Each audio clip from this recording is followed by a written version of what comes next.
티셔츠입니다. 이 티셔츠인데요. 일본 가면 코피나 라고 쓰여 있고요. 한 남성이 코피를 터트리는 그림도 그려져 있습니다.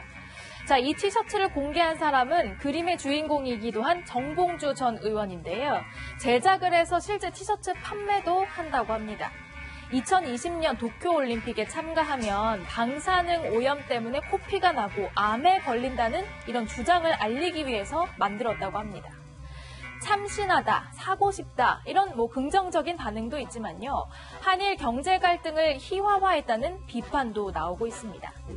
자, 그렇다면 최근 상황에 대한 실제 일본의 분위기는 어떨까요?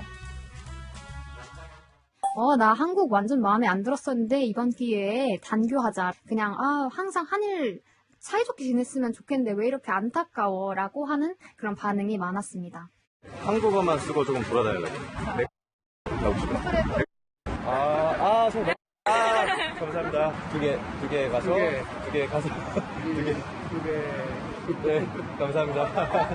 실례합니다. 네? 실례합니다. 실례합니다. 실례합니다. 감사합니다. 네. 친절하게 답변을, 마지막에 실례합니다라고 말씀을 해주셨네. 이게 반일 감정이 전부에서 그쳐야지 사람까지 미쳐서는 안 된다고 생각해요. 극단적인 사람들 때문에 심리적으로 위축돼서 살아야 된다는 게 좀 안타깝죠. 유튜브를 통해서 유학생이나 또 거주자들이 직접 현지 분위기를 전해주는 이런 영상들이 높은 조회수를 기록하고 있습니다. 그만큼 양국의 상황이 국민들에게 어떻게 와닿는지 이런 게 궁금해서겠죠. 저 개인적으로는 반일 감정이 사람에게 미쳐서는 안 된다는 마지막 유튜버의 말에 제일 공감이 가네요. 지난해 11월이었죠. 갑자기 한국의 고깃집에서 포착됐던 할리우드 배우 엔젤리나 졸리입니다. SNS를 통해서 커피숍이나 공항, 쇼핑몰에서 엔젤리나 졸리를 봤다 이런 목격담이 퍼져나가면서 화제가 됐었죠. 당시 안젤리나 졸리는 서울 연세대학교를 둘러본 사실이 알려져서 여러 해석을 낳았습니다. 궁금증이 풀렸습니다. 엔젤리나 졸리의 큰 아들 매덕스가 연세대학교에 입학한다는 소식입니다. 매덕스는 지난 2002년 안젤리나 졸리가 캄보디아에서 입양한 아들로 평소 한국 문화에 관심이 많았다고 하는데요.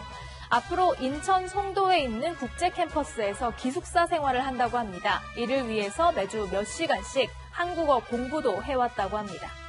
실제로 지난해 11월 매덕스는 엄마 졸리와 함께 연세대를 방문해서 윤동주 10이나 광해원 등 캠퍼스 투어를 같이 했습니다.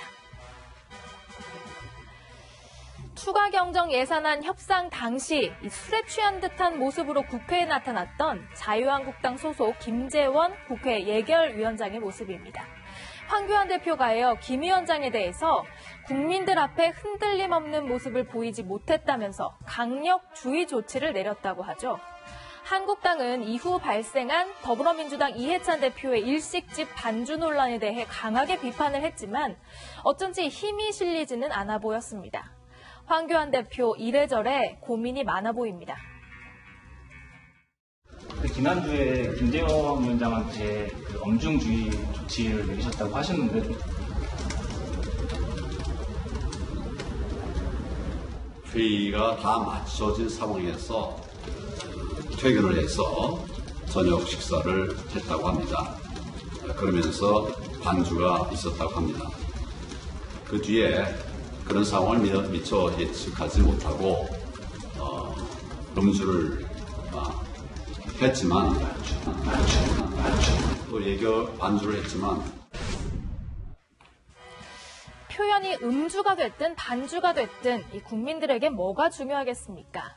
그 엄중한 시간에 술을 먹고 음주 추경 심사를 했다는 점에서는 황 대표도 적절한 해명이 떠오르지 않는 듯합니다. 지금까지 순간포착이었습니다.